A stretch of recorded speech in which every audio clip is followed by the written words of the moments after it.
ഓം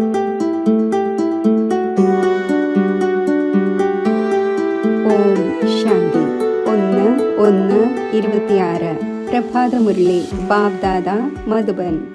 ബാബു പറയുന്നു, മധുരമായ കുട്ടികളെ, നിങ്ങൾ ബാബയുടെ അടുക്കൽ റിഫ്രഷ് ആകുവാൻ വന്നിരിക്കുകയാണ്. ബാബയെയും സമ്പത്തിനെയും ഓർമ്മിക്കൂ, എങ്കിൽ സദാ റിഫ്രഷ് ആയിരിക്കും. ചോദ്യം: വിവേകശാലികളായ കുട്ടികളുടെ മുഖ്യ അടയാളം എന്തായിരിക്കും? ഉത്തരം: ആരാണോ വിവേകശാലികൾ അവർക്ക് അപാര സന്തോഷമുണ്ടായിരിക്കും. അഥവാ സന്തോഷമില്ലെങ്കിൽ വിഡ്ഢികളാണ്. വിവേകശാലി എന്നാൽ പവിഴബുദ്ധിയാകുന്നവർ. അവർ മറ്റുള്ളവരെയും പവിഴബുദ്ധിയാക്കി മാറ്റും. ആത്മീയ സർവീസിൽ ബിസിയായിരിക്കും. ബാബയുടെ പരിചയം നൽകാതെ ഇരിക്കുവാൻ സാധിക്കില്ല. ഓം ശാന്തി. ബാബ ഇരുന്ന് മനസ്സിലാക്കിച്ചു തരുന്നു. ഈ ദാതയും മനസ്സിലാക്കുന്നുണ്ട്. കാരണം ബാബ ഇരുന്ന് ദാതയിലൂടെ മനസ്സിലാക്കിക്കുന്നു. നിങ്ങൾ മനസ്സിലാക്കുന്നത് പോലെ ദാതയും മനസ്സിലാക്കുന്നു. ദാതയെ ഭഗവാൻ എന്ന് പറയുകയില്ല. ഇതാണ് ഭഗവാനുവാച. ബാബ മുഖ്യമായി മനസ്സിലാക്കിച്ചു തരുന്നത് ദേഹി അഭിമാനിയാകൂ എന്നാണ്. ഇത് എന്തുകൊണ്ട് പറയുന്നു? കാരണം സ്വയം ആത്മാവാണ് എന്ന് മനസ്സിലാക്കുന്നതിലൂടെ നമ്മൾ പതീത പാവനായ പരംപിത പരമാത്മാവിലൂടെ പാവനമാകുന്നവരാണ്. ബുദ്ധിയിൽ ഈ ജ്ഞാനമുണ്ട്. എല്ലാവർക്കും മനസ്സിലാക്കിച്ചു കൊടുക്കണം. നമ്മൾ പതീതമാണ് എന്ന് വിളിക്കുന്നുമുണ്ട്. പുതിയ ലോകം തീർച്ചയായും പാവനം തന്നെയായിരിക്കും. പുതിയ ലോകം നിർമ്മിക്കുന്നവൻ, അതായത് സ്ഥാപിക്കുന്നവൻ ബാബയാണ്. ആ ഒന്നിനെ തന്നെയാണ് പതീത പാവനായ ബാബ എന്ന് പറഞ്ഞ് വിളിക്കുന്നത്. പതീത പാവനൻ എന്നതിനോടൊപ്പം ആ ഒന്നിനെ പിതാവ് എന്നും പറയുന്നു. ബാബയെ ആത്മാക്കളാണ് വിളിക്കുന്നത്, ശരീരം വിളിക്കുകയില്ല. നമ്മുടെ ആത്മാവിൻ്റെ പിതാവ് പാരലൗകികമാണ്. ആ ഒന്ന് പതീത പാവനാണ്. ഇത് നല്ല രീതിയിൽ ഓർമ്മിക്കേണ്ടതാണ്. ഇത് പുതിയ ലോകമാണോ അതോ പഴയ ലോകമാണോ എന്നത് മനസ്സിലാക്കുവാൻ സാധിക്കുന്നുണ്ടല്ലോ. ഇങ്ങനെയുള്ള വിഡ്ഢികളുമുണ്ട്. അവർ മനസ്സിലാക്കുന്നു നമുക്ക് അപാര സുഖമാണ്, നമ്മൾ സ്വർഗത്തിലിരിക്കുകയാണ് എന്ന്. എന്നാൽ ഇതും മനസ്സിലാക്കണം, കലിയുഗത്തെ ഒരിക്കലും സ്വർഗം എന്ന് പറയുവാൻ സാധിക്കില്ല. പേര് തന്നെ കലിയുഗം, പഴയ പതീത ലോകം എന്നാണ്. വ്യത്യാസമുണ്ടല്ലോ. മനുഷ്യരുടെ ബുദ്ധിയിൽ ഇതും ഇരിക്കുന്നില്ല. തികച്ചും ജീർണിച്ച അവസ്ഥയാണ്. കുട്ടികൾ പഠിക്കുന്നില്ലെങ്കിൽ പറയാറില്ലേ, നിങ്ങൾ കല്ല് ബുദ്ധിയാണ് എന്ന്? ബാബയും എഴുതുന്നു, നിങ്ങളുടെ ഗ്രാമവാസികൾ തീർത്തും കല്ല് ബുദ്ധിയാണ്. മനസ്സിലാക്കുന്നില്ല. കാരണം മറ്റുള്ളവരെ മനസ്സിലാക്കിക്കുന്നില്ല. സ്വയം പവിഴ ബുദ്ധിയാകുന്നുവെങ്കിൽ മറ്റുള്ളവരെയും ആക്കേണ്ടതാണ്. പുരുഷാർത്ഥം ചെയ്യണം. ഇതിൽ ലജ്ജയുടെയോ മറ്റോ കാര്യമേ ഇല്ല. എന്നാൽ മനുഷ്യരുടെ ബുദ്ധിയിൽ അല്പകാലത്തെ തലകീഴായ വാക്കുകൾ കിടക്കുകയാണ്. അത് മറക്കുകയില്ല. എങ്ങനെ മറവി ഉണ്ടാക്കും? മറവി ഉണ്ടാക്കാനുള്ള ശക്തി ഒരു ബാബയുടെ അടുക്കൽ തന്നെയാണുള്ളത്. ബാബയ്ക്കല്ലാതെ ഈ ജ്ഞാനം ആർക്കും തന്നെ നൽകുവാൻ സാധിക്കില്ല. എല്ലാവരും അജ്ഞാനികൾ ആയിരിക്കുന്നത് പോലെയാണ്. അവർക്ക് ജ്ഞാനം പിന്നെ എവിടെ നിന്നും വരും? ജ്ഞാനസാഗരനായ ബാബ വന്ന് കേൾപ്പിക്കാത്തതുവരെയും. തമോ പ്രധാനം എന്നാൽ തന്നെ അജ്ഞാനി ലോകമെന്നാണ്. സദോ പ്രധാനം എന്നാൽ ദൈവിക ലോകം. വ്യത്യാസമുണ്ടല്ലോ. ദേവി ദേവന്മാർ തന്നെയാണ് പുനർജന്മം എടുക്കുന്നത്. സമയവും കറങ്ങിക്കൊണ്ടിരിക്കുന്നു. ബുദ്ധിയും ദുർബലമായിക്കൊണ്ടിരിക്കുന്നു. ബുദ്ധിയുടെ യോഗം ചേർക്കുന്നതിലൂടെ ഏതൊരു ശക്തി ലഭിച്ചുവോ അത് പിന്നെ ഇല്ലാതാകുന്നു. ഇപ്പോൾ നിങ്ങൾക്ക് ബാബ മനസ്സിലാക്കിച്ചു തരുന്നു, നിങ്ങൾ എത്ര റിഫ്രഷ് ആകുന്നു. നിങ്ങൾ റിഫ്രഷ് ആയിരുന്നു, വിശ്രമത്തിലും ആയിരുന്നു.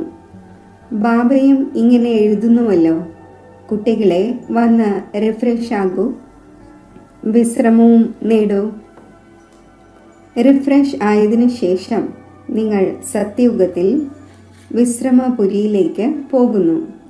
അവിടെ നിങ്ങൾക്ക് വളരെയധികം വിശ്രമം ലഭിക്കുന്നു. അവിടെ സുഖം, ശാന്തി, സമ്പത്ത് തുടങ്ങിയ സർവ്വതും നിങ്ങൾക്ക് ലഭിക്കുന്നു. ബാബയുടെ അടുക്കൽ റിഫ്രഷ് ആകുന്നതിന്, വിശ്രമം നേടുന്നതിനും വേണ്ടി വരുന്നു.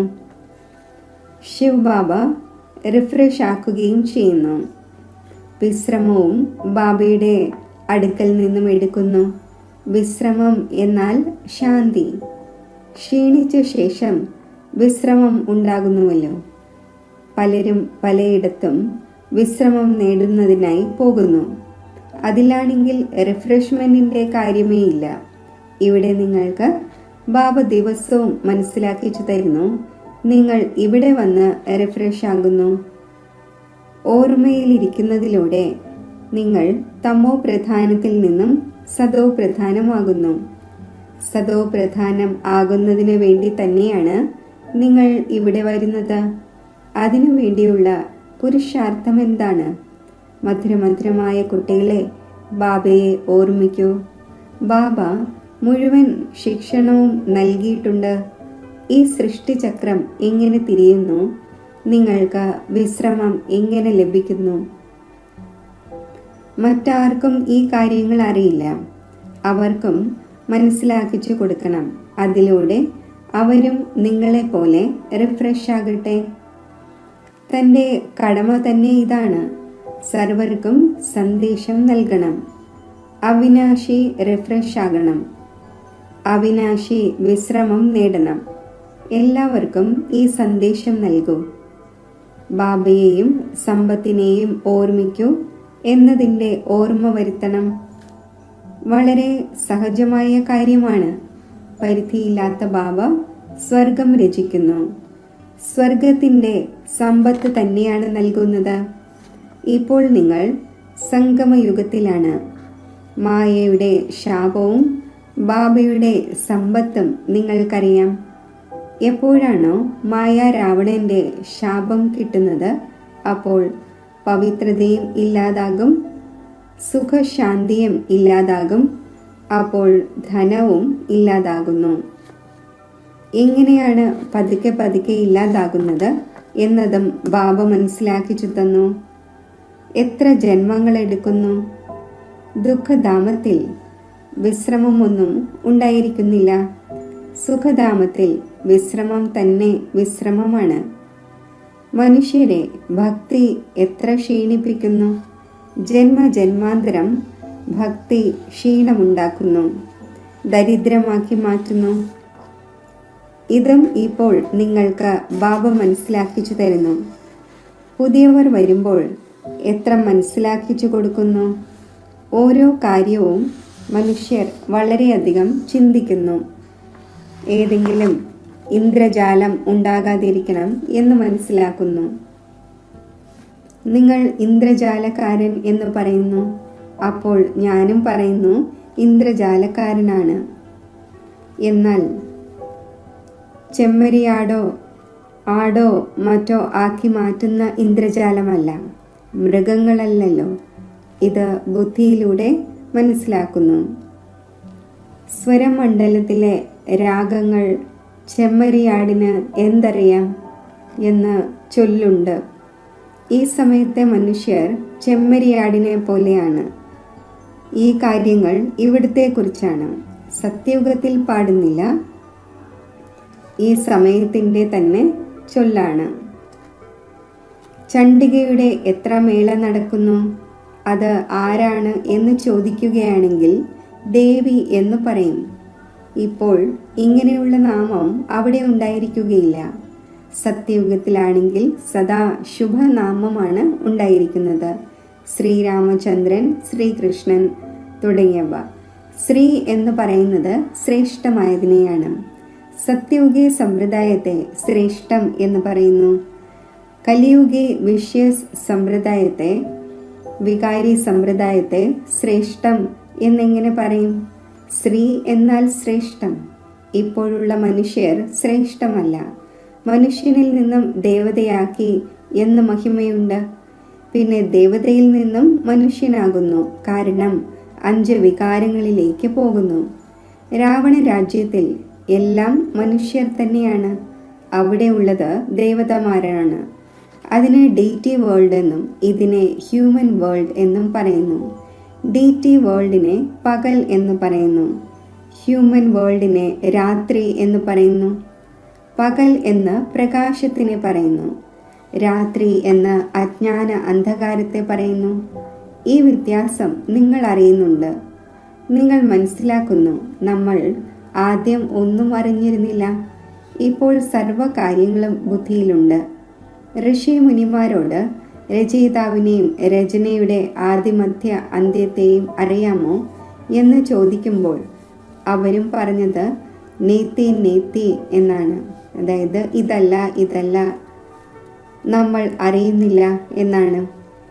ഇപ്പോൾ നിങ്ങൾ മനസ്സിലാക്കുന്നുണ്ട്, നമ്മളും ആദ്യം നാസ്തികരായിരുന്നു. പരിധിയില്ലാത്ത ബാബയെ അറിഞ്ഞിരുന്നില്ല. ആ ഒന്ന് യഥാർത്ഥത്തിൽ അവിനാശിയായ ബാബയാണ്, ആത്മാക്കളുടെ ബാബയാണ്. കുട്ടികളായ നിങ്ങൾക്കറിയാം, നമ്മൾ ആ പരിധിയില്ലാത്ത ബാബയുടേതായിരിക്കുന്നു. അതൊരിക്കലും കത്തുന്നില്ല. ഇവിടെ എല്ലാം കത്തുന്നു. രാവണനെയും കത്തിക്കുന്നു. ശരീരമാണല്ലോ. എങ്കിലും ആത്മാവിനെ ഒരിക്കലും കത്തിക്കുവാൻ സാധിക്കില്ല. കുട്ടികൾക്ക് ബാബ ഈ ഗുപ്ത ജ്ഞാനം കേൾപ്പിക്കുന്നു. അത് ബാബയുടെ അടുക്കൽ തന്നെയാണുള്ളത്. ആത്മാവിൽ ഈ ഗുപ്ത ജ്ഞാനമുണ്ട്. ആത്മാവും ഗുപ്തമാണ്. ആത്മാവ് ഈ മുഖത്തിലൂടെ സംസാരിക്കുന്നു. അതിനാൽ ബാബ പറയുന്നു, കുട്ടികളെ, ദേഹാഭിമാനിയാകരുത്, ആത്മാഭിമാനിയാകൂ. ഇല്ലെങ്കിൽ തലകീഴായി ആകുന്നത് പോലെയാണ്. സ്വയം ആത്മാവാണ് എന്നത് മറന്നു പോകുന്നു. ഡ്രാമയുടെ രഹസ്യത്തെയും നല്ല രീതിയിൽ മനസ്സിലാക്കണം. ഡ്രാമയിൽ എന്തടങ്ങിയിട്ടുണ്ടോ അത് അതേപോലെ റിപ്പീറ്റ് ആകുന്നു. ഇതാർക്കും അറിയില്ല. ഡ്രാമ അനുസരിച്ച് സെക്കൻഡ് ബൈ സെക്കൻഡ് എങ്ങനെയാണോ നടന്നുകൊണ്ടിരിക്കുന്നത്, ഈ നോളജും ബുദ്ധിയിലുണ്ട്. ആകാശത്തിൻ്റെ മറുതീരം കണ്ടെത്തുവാൻ സാധിക്കില്ല. ഭൂമിയുടേത് കണ്ടെത്തുവാൻ സാധിക്കും. ആകാശം സൂക്ഷ്മമാണ്, ഭൂമിയാണെങ്കിൽ സ്ഥൂലമാണ്. പല വസ്തുക്കളുടെയും അറ്റം വരെയും കണ്ടെത്തുവാൻ സാധിക്കില്ല. പറയുന്നുമുണ്ട്, ആകാശം തന്നെ ആകാശമാണ്, പാതാളം തന്നെ പാതാളമാണ് എന്ന്. ശാസ്ത്രങ്ങളിലും കേട്ടിട്ടുണ്ടല്ലോ. അപ്പോൾ മുകളിലും പോയി നോക്കുന്നു. അവിടെയും ലോകത്തിൻ്റെ വാസസ്ഥാനമാക്കാൻ ശ്രമിക്കുന്നു. ലോകത്തെ വളരെയധികം വാസസ്ഥാനമാക്കിയല്ലോ. ഭാരതത്തിൽ കേവലം ഒരേ ഒരു ദേവീദേവതാ ധർമ്മമാണ് ഉണ്ടായിരുന്നത്. മറ്റു ഖണ്ഡങ്ങളോ മറ്റോ ഉണ്ടായിരുന്നില്ല. പിന്നെ എത്ര വാസസ്ഥാനമാക്കി നിങ്ങൾ ചിന്തിക്കൂ. ഭാരതത്തിൻ്റെയും എത്ര ചെറിയൊരു കഷ്ണത്തിലാണ് ദേവതമാർ ഉണ്ടായിരിക്കുന്നത്. യമുനയുടെ തീരമുണ്ട്. ഡൽഹി പരിസ്ഥാനമായിരുന്നു. ഇതിന് ശ്മശാനം എന്ന് പറയുന്നു. ഇവിടെ അകാല മൃത്യു ഉണ്ടായിക്കൊണ്ടിരിക്കുന്നു. അമരലോകത്തെ പരിസ്ഥാനം എന്ന് പറയുന്നു. അവിടെ വളരെയധികം നാച്ചുറൽ ബ്യൂട്ടി ഉണ്ടായിരിക്കുന്നു. ഭാരതത്തെ വാസ്തവത്തിൽ പരിസ്ഥാനം എന്ന് പറഞ്ഞിരുന്നു. ഈ ലക്ഷ്മി നാരായണൻ പരിസ്ഥാന്റെ അധികാരികളായിരുന്നു. എത്ര ശോഭയുള്ളവരാണ്. സദോപ്രധാനമാണല്ലോ. നാച്ചുറൽ ബ്യൂട്ടി ഉണ്ടായിരുന്നു. ആത്മാവും തിളങ്ങിക്കൊണ്ടിരിക്കുന്നു. കുട്ടികൾക്ക് കൃഷ്ണന്റെ ജന്മം എങ്ങനെ ഉണ്ടാകുന്നു എന്നത് കാണിച്ചു തന്നിരുന്നു. മുഴുവൻ മുറിയിലും തിളക്കം ഉണ്ടാകുന്നത് പോലെ. ബാബ കുട്ടികൾക്ക് ഇരുന്ന് മനസ്സിലാക്കിച്ചു തരുന്നു. ഇപ്പോൾ നിങ്ങൾ പരിസ്ഥാനിൽ പോകുന്നതിനായി പുരുഷാർത്ഥം ചെയ്തുകൊണ്ടിരിക്കുന്നു. തീർച്ചയായും നമ്പർ വൈസ് തന്നെയാണ് വേണ്ടത്. ഒരേപോലെ എല്ലാവരും ആവുക സാധ്യമല്ല. ഇത്രയും ചെറിയ ആത്മാവ് എത്ര വലിയ പാർട്ടാണ് അഭിനയിക്കുന്നത് എന്നത് ചിന്തിക്കപ്പെടുന്നു. ആത്മാവ് ശരീരത്തിൽ നിന്നും മാറിപ്പോകുമ്പോൾ ശരീരത്തിൻ്റെ അവസ്ഥ എന്താകുന്നു? മുഴുവൻ ലോകത്തിലെയും ആക്ടേഴ്സ് അതേ പാർട്ട് അഭിനയിക്കുന്നു. അത് അനാദിയായി ഉണ്ടാക്കപ്പെട്ടതാണ്. ഈ സൃഷ്ടിയും അനാദിയാണ്. അതിൽ ഓരോരുത്തരുടെയും പാർട്ടും അനാദിയാണ്.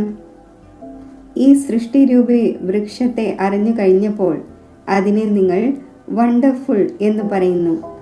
ബാബ എത്ര നല്ല രീതിയിൽ മനസ്സിലാക്കിച്ചു തരുന്നു.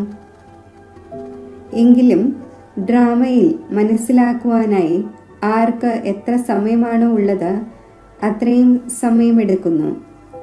ബുദ്ധിയിൽ വ്യത്യാസമുണ്ടല്ലോ. ആത്മാവ് മനോബുദ്ധി സഹിതമാണല്ലോ. അപ്പോൾ എത്ര വ്യത്യാസമുണ്ടായിരിക്കുന്നു. നമുക്ക് സ്കോളർഷിപ്പ് നേടേണ്ടതുണ്ട് എന്ന് കുട്ടികൾക്ക് അറിയാൻ കഴിയുമ്പോൾ ഹൃദയത്തിൻ്റെ ഉള്ളിൽ സന്തോഷമുണ്ടാകുന്നുവല്ലോ. ഇവിടെയും ഉള്ളിലേക്ക് വരുമ്പോൾ തന്നെ എയിം ഓബ്ജക്റ്റ് മുന്നിൽ വരുന്നു. അപ്പോൾ തീർച്ചയായും സന്തോഷമുണ്ടാകുമല്ലോ. ഇപ്പോൾ നിങ്ങൾക്കറിയാം ഇതാകുന്നതിന് വേണ്ടി ഇവിടെ പഠിക്കുവാൻ വന്നിരിക്കുന്നു. ഇല്ലെങ്കിൽ ഒരിക്കലും ആർക്കും വരാൻ സാധിക്കില്ല. ഇതാണ് എയിം ഓബ്ജക്റ്റ്. അടുത്ത ജന്മത്തിലെ എയിം ഓബ്ജക്റ്റിനെ കാണാൻ സാധിക്കുന്ന ഒരു സ്കൂളും എവിടെയും ഉണ്ടാകില്ല. നിങ്ങൾ കണ്ടുകൊണ്ടിരിക്കുന്നു, ഇവർ സ്വർഗത്തിൻ്റെ അധികാരികളാണ്. നമ്മൾ തന്നെയാണ് ഇതാകുന്നവർ. നമ്മളിപ്പോൾ സംഗമയുഗത്തിലാണ്. ആ രാജധാനിയിലേതുമല്ല, ഈ രാജധാനിയിലെയുമല്ല. നമ്മൾ ഇടയിലാണ്, പോയിക്കൊണ്ടിരിക്കുകയാണ്. തോണിക്കാരനുമാണ്, നിരാകാരനുമാണ് ബാബ. ബോട്ട് അതായത് ആത്മാവും നിരാകാരമാണ്. ബോട്ടിനെ വലിച്ച് പരംധാമത്തിലേക്ക് കൊണ്ടുപോകുന്നു. ഇൻകോർപ്പറിയൽ ആയ ബാബ ഇൻകോർപ്പറിയലായ കുട്ടികളെ കൊണ്ടുപോകുന്നു. ബാബ തന്നെയാണ് കുട്ടികളെ കൂടെ കൊണ്ടുപോകുന്നത്. ഈ ചക്രം പൂർത്തിയാകുന്നു. പിന്നെ അതേപോലെ ആവർത്തിക്കേണ്ടതുണ്ട്. ഒരു ശരീരം ഉപേക്ഷിച്ച് മറ്റൊന്നെടുക്കും. ചെറിയവരായ ശേഷം പിന്നെ വലിയവരാകും. മാങ്ങയുടെ കുരു നിലത്തിടുകയാണെങ്കിൽ അതിൽ നിന്നും മാവ് വരും. അതാണ് പരിധിയുള്ള വൃക്ഷം. ഇത് മനുഷ്യ സൃഷ്ടിയാകുന്ന വൃക്ഷമാണ്. ഇതിനെ വെറൈറ്റി വൃക്ഷം എന്ന് പറയുന്നു. സത്യയുഗം മുതൽ കലിയുഗം വരെയും എല്ലാവരും പാർട്ട് അഭിനയിച്ചുകൊണ്ടിരിക്കുന്നു. അവിനാശിയായ ആത്മാവ് 84ന്റെ ചക്രത്തിൻ്റെ പാർട്ട് അഭിനയിക്കുന്നു. ലക്ഷ്മി നാരായണന്മാർ ഉണ്ടായിരുന്നു, അവരിപ്പോഴില്ല. ചക്രം കറങ്ങി ഇപ്പോൾ വീണ്ടും ഇതാകുന്നു.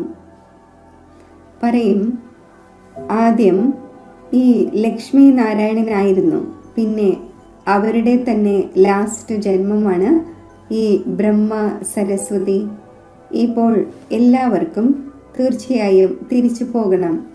സ്വർഗത്തിലാണെങ്കിൽ ഇത്രയും മനുഷ്യരുണ്ടായിരുന്നില്ല. ഇസ്ലാമികളുമില്ല, ബൗദ്ധരുമില്ല. ദേവി ദേവന്മാരല്ലാതെ ഒരു ധർമ്മത്തിലുള്ള ആക്ടേഴ്സും ഉണ്ടായിരുന്നില്ല. ഈ വിവേകവും ആരിലുമില്ല. വിവേകശാലികൾക്ക് ടൈറ്റിൽ ലഭിക്കേണ്ടതാണല്ലോ. ആര് എത്ര പഠിക്കുന്നുവോ പുരുഷാർത്ഥത്തിൻ്റെ നമ്പർ അനുസരിച്ച് പദവി നേടുന്നു. കുട്ടികളായ നിങ്ങൾ ഇവിടെ വരുമ്പോൾ തന്നെ ഈ എയിം ഓബ്ജക്റ്റ് കണ്ട് സന്തോഷിക്കേണ്ടതാണ്. സന്തോഷത്തിന് ഒരു അതിരുമില്ല. പാഠശാല അഥവാ സ്കൂൾ ഇങ്ങനെയാണ്. എത്ര ഗുപ്തമാണ്, എന്നാൽ ഉയർന്ന പാഠശാലയാണ്. എത്ര വലിയ പഠനമാണോ അത്രയും വലിയ കോളേജാണ്.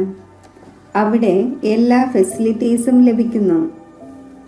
ആത്മാവിന് പഠിക്കേണ്ടതുണ്ട്. പിന്നെ വേണമെങ്കിൽ സ്വർണത്തിൻ്റെ സിംഹാസനത്തിൽ കയറാം, വേണമെങ്കിൽ മരത്തടിയുടെ സിംഹാസനത്തിൽ കയറാം.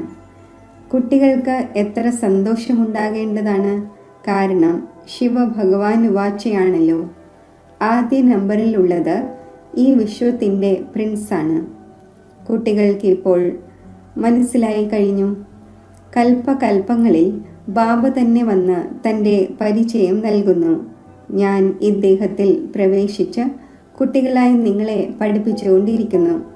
ദേവതമാരിൽ ഈ ജ്ഞാനം ഉണ്ടായിരിക്കുകയില്ല. ജ്ഞാനത്തിലൂടെ ദേവതയായി മാറി. പിന്നെ പഠനത്തിൻ്റെ ആവശ്യമില്ല. ഇതിൽ മനസ്സിലാക്കുന്നതിൻ്റെ വലിയ വിശാല ബുദ്ധി ആവശ്യമാണ്. ശരി, മധുരമധുരമായ സിഖിലതെ കുട്ടികൾക്ക് മാതാവും പിതാവുമായ ബാബ് ദാദയുടെ സ്നേഹസ്മരണകൾ. Good morning. ആത്മീയ അച്ഛൻ്റെ ആത്മീയ കുട്ടികൾക്ക് നമസ്തേ.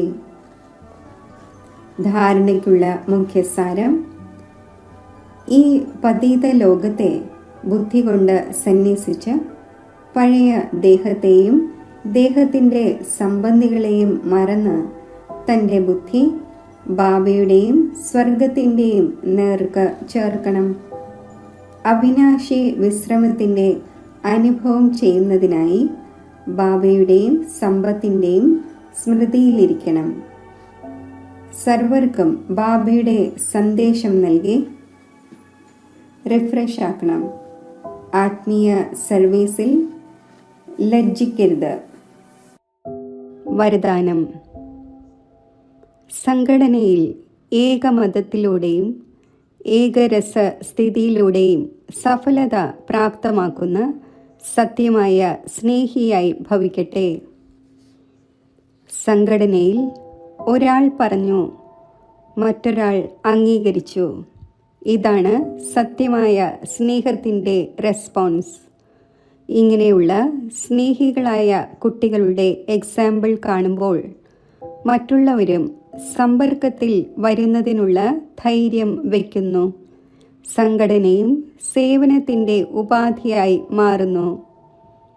ഇവർക്ക് നല്ല യൂണിറ്റിയാണ്, വലയമുണ്ട് എന്ന് എവിടെയാണോ മായ കാണുന്നത്, അപ്പോൾ അവിടെ വരാനുള്ള ധൈര്യം വയ്ക്കുന്നില്ല. ഏകമതത്തിൻ്റെയും ഏകരസസ്ഥിതിയുടെയും സംസ്കാരം തന്നെയാണ് സത്യുഗത്തിൽ ഒരു രാജ്യത്തിൻ്റെ സ്ഥാപന ചെയ്യുന്നത്. സ്ലോഗൻ: കർമ്മത്തിൻ്റെയും യോഗത്തിൻ്റെയും ബാലൻസ് വയ്ക്കുന്നവർ തന്നെയാണ് സഫല യോഗി. സംഗമയുഗി സർവ തീവ്ര പുരുഷാർത്ഥികളായ സഹോദരി സഹോദരന്മാർക്ക് നവയുഗത്തോടൊപ്പം നവവർഷത്തിൻ്റെ വളരെയധികം ശുഭ ആശംസകൾ. നവവർഷത്തിലെ ഈ ആദ്യത്തെ ജനുവരി മാസം മധുരമായ സാകാര ബാബയുടെ സ്മൃതികളുടെ മാസമാണ്. ബാബയുടെ കുട്ടികളായ നമ്മളെല്ലാവരും അവ്യക്ത വചനത്തിൻ്റെ സൂക്ഷ്മ ലീലകൾ അനുഭവിക്കുകയും സ്വയം തന്നെ ബ്രഹ്മബാബയ്ക്ക് സമാനം സമ്പന്നവും സമ്പൂർണവും ആക്കുന്നതിനു വേണ്ടി മുഴുവൻ മാസവും തൻ്റെ ബന്ധനമുക്തവും ജീവൻ മുക്ത സ്ഥിതിയും ഉണ്ടാക്കുന്നതിനു വേണ്ടി മനസ്സിൻ്റെയും വാക്കിൻ്റെയും മൗനം വയ്ക്കണം. ബുദ്ധിബലത്തിലൂടെ അവ്യക്ത വചനത്തിൻ്റെ സവാരി ചെയ്യണം. ഈ ലക്ഷ്യത്തിലൂടെ ഈ മാസത്തിൻ്റെ അവ്യക്ത സൂചന അയക്കുകയാണ്.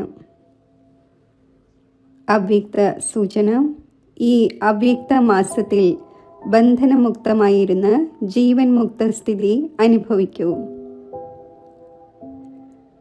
ബാബ് ദാദ ആഗ്രഹിക്കുന്നു, എൻ്റെ ഓരോരോ കുട്ടിയും മുക്തിയുടെ ജീവൻ മുക്തിയുടെ സമ്പത്തിൻ്റെ അധികാരി ആകട്ടെ. ഇപ്പോഴുള്ള അഭ്യാസം സത്യുഗത്തിൽ നാച്ചുറൽ ലൈഫ് ആകും. എന്നാൽ സമ്പത്തിൻ്റെ അധികാരം ഇപ്പോൾ സംഗമത്തിലാണുള്ളത്. അതിനാൽ അഥവാ ഏതെങ്കിലും ബന്ധനം വലിക്കുന്നുവെങ്കിൽ കാരണം ചിന്തിക്കൂ, നിവാരണം നടത്തൂ. ഓം ശാന്തി.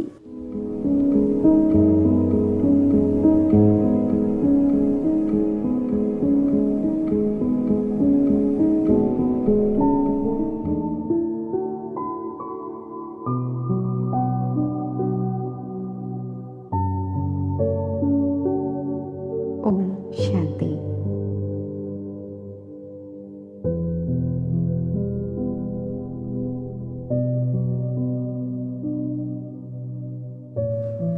സാകാര സ്മൃതികൾക്ക് ഉപരിയായി ഞാൻ എൻ്റെ വാസ്തവിക സ്വരൂപത്തിൽ സ്ഥിതി ചെയ്യുന്നു.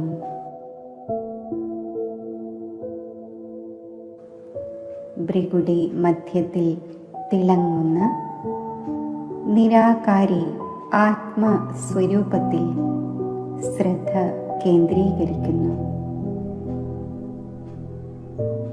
എൻ്റെ ഈ അനാദി വാസ്തവിക സ്വരൂപത്തിൽ ശാന്തിയുടെ ശക്തി നിറഞ്ഞിരിക്കുന്നു. ഈ സ്ഥിതിയിൽ ഞാൻ ശക്തി സമ്പന്നമാണ്.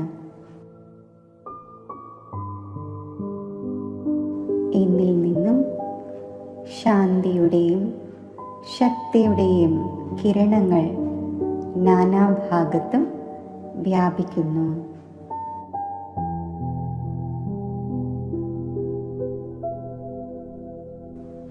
ഇപ്പോൾ ഞാൻ സ്മൃതിയുടെ ശക്തിയാൽ ശബ്ദത്തിൻ്റെ ലോകത്ത് നിന്നും മാറി നിരാകാരി ദേശ നിവാസിയാകുന്നു.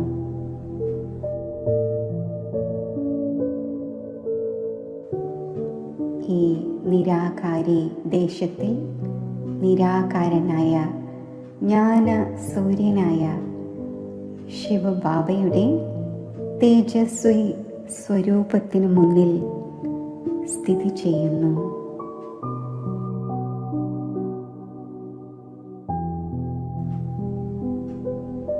മഹാജ്യോതിയായ ജ്ഞാന സൂര്യനിൽ നിന്നും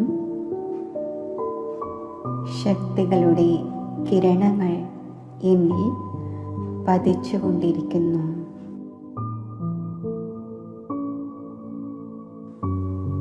ഈ കിരണങ്ങൾ എന്നിൽ ഉൾക്കൊള്ളപ്പെടുമ്പോൾ ഞാൻ മാസ്റ്റർ സർവശക്തിവാൻ സ്ഥിതിയിൽ സ്ഥിതി ചെയ്യുന്നു.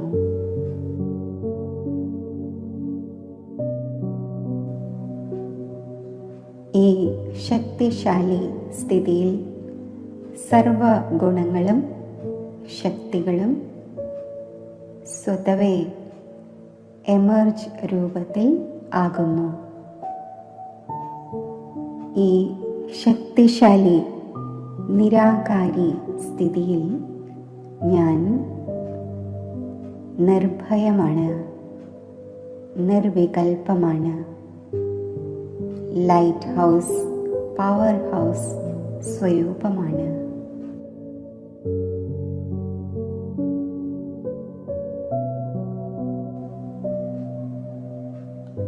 ഈ അവസ്ഥയിൽ എൻ്റെ മനസ്സും ബുദ്ധിയും സ്വച്ഛവും സ്പഷ്ടവുമാണ്.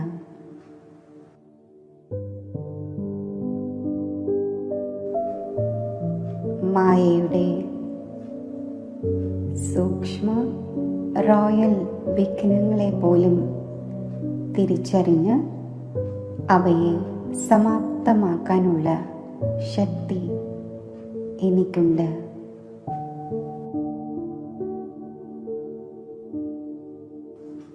ജ്ഞാന സൂര്യൻ്റെ പ്രകാശ കിരണങ്ങൾ എൻ്റെ ചിത്തത്തെ പ്രകാശമാനമാക്കുന്നു.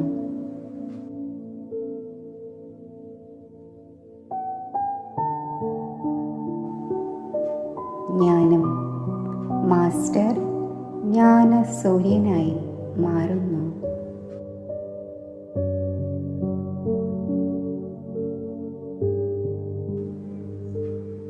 ഈ സമ്പന്ന സ്ഥിതി പ്രാപ്തമാക്കി ശബ്ദത്തിൻ്റെ ലോകത്തിൽ സാകാര ദേഹത്തിൽ സ്മൃതി സ്വരൂപമായി സ്ഥിതി ചെയ്യുന്നു.